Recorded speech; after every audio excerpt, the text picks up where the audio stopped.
The first blow, a sentence written in arrogance, it began as a spectacle.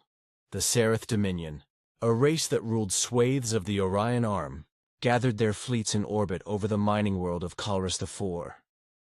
Before billions of live feeds, their warlord mocked Earth, calling humanity a soft species that claws at dirt, thinking it can grasp the stars. They had seized a human envoy vessel.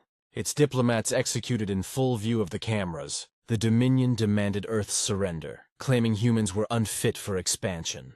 Then, to prove their superiority, they selected one prisoner, Captain Elias Vey. They stripped him of his weapons, sealed him inside a drop pod, and hurled him into the abyss of Varun Prime, a planet whispered to devour entire legions. The Dominion laughed as the pod descended into the toxic storms. The surface below, crawling with a nightmare species known only as the World Eater. Their verdict was clear. No human could return. They called it mercy by humiliation, mockery. Across the stars, the galaxy watched. Newsfeeds replayed the spectacle with cruel delight. Seraph envoys poured wine as they broadcast the event to every allied world. Commentators speculated on how long the human would last. Hours, maybe minutes. Earth will learn its place, the Dominion Chancellor declared. Its so-called warriors will break like reeds in the storm. At the academies of the great powers, professors used the incident as a lecture. Why humanity should remain confined to its system. Children laughed at hollows of Vey, falling helplessly through the storm clouds. On Earth, silence reigned. Families grieved. Armies clenched their fists. Leaders said little, but across every human world, the footage burned into memory. The Dominion mistook that silence for weakness. The forgotten silence breaks. 3 months later, the galaxy convulsed. A transmission ripped through the channels. Grainy at first, then sharp as if carried by thunder. A single image appeared. Captain Elias Vey. Alive. But he was not alone. Behind him loomed the beast of Varun Prime. 40 meters of scales, bone, and burning eyes. The World Eater itself. Chains of alloy, forged from wreckage and bound by Vey's command, coiled around its neck. The monster bowed. Vey spoke with a voice like stone striking stone.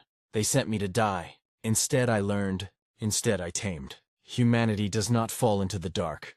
We drag the dark back with us. The galaxy froze. The Seraph Dominion's laughter curdled into silence.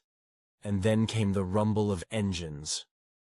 The sky cracks, with retaliation. From the black void beyond Sol, fleets emerged. Human dreadnoughts, once thought legends, burned into existence. Their hulls were not polished silver but iron black, forged for war.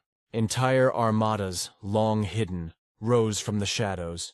Ships with cannons large enough to split moons, carriers birthing wings of fighters like locusts. The comms of every Dominion outpost flickered with the same warning. Retribution has awakened. Humanity remembers. The first strikes fell upon the Dominion's border worlds. Planetary shields once thought unbreakable, collapsed under storms of kinetic fire. Orbital stations shattered like glass struck by hammers. And above them all, stories spread. Of Elias Vey and the chained World Eater, leading ground assaults where no human infantry should have survived. The monster roared and armies broke, the weight of wrath. The Dominion mobilized in desperation. Fleets numbering in the tens of thousands surged into contested systems, convinced humanity could not withstand the storm. They were wrong. Human dreadnoughts did not engage in duels. They erased. Suns dimmed as mass drivers hurled projectiles the size of mountains. The void lit with annihilation strikes that unmade entire flotillas. On the ground, drop pods fell like meteors. Human soldiers emerged in silence, visors glowing with cold light, and behind them marched Vey with his chained Leviathan. Cities that had mocked Earth crumbled under its tread. The Dominion screamed of unfair war, of dishonor, but the galaxy remembered what they had done. And no one spoke in their defense. It was not war. It was judgment. The climax, a Dominion in ashes. The final battle came above the Dominion capital, a jewel of towers and flame-blue oceans. Their grand fleet assembled, desperate, surrounding the planet in rings of steel. The humans arrived in silence. Dreadnoughts eclipsed the stars. Supercarriers opened their hulls, releasing storms of drones. Vay's flagship, scarred from Varan Prime, entered the heart of the enemy's defenses.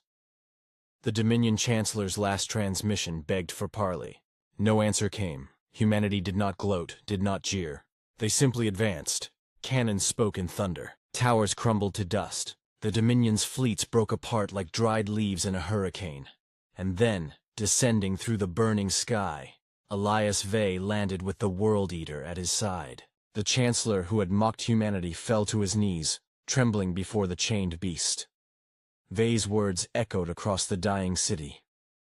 You thought we would bow. You thought we would break. Humanity bows to no one. Humanity breaks nothing, except chains. The aftermath. A whisper in the ashes. When the smoke cleared, the Dominion was gone. Where once they had ruled hundreds of worlds, only silence remained. Survivors whispered in the ruins, too afraid to speak the word revenge. They had seen it, cold, infinite, beyond their comprehension. The galaxy reeled. Powers that had laughed at Earth fell silent. Envoys vanished from broadcasts. Armies that once flexed their strength now hid their fleets in shadow. On every world, one warning passed in hushed voices. Never provoke Earth again. The silence was heavier than war. For humanity had shown its truth. Patience vast as oceans. Vengeance endless as the stars, and somewhere in the void, Elias Vay still walked. A man once cast to die, now remembered as the one who returned with the monster on a leash. Closing words. The infinite patience of Earth.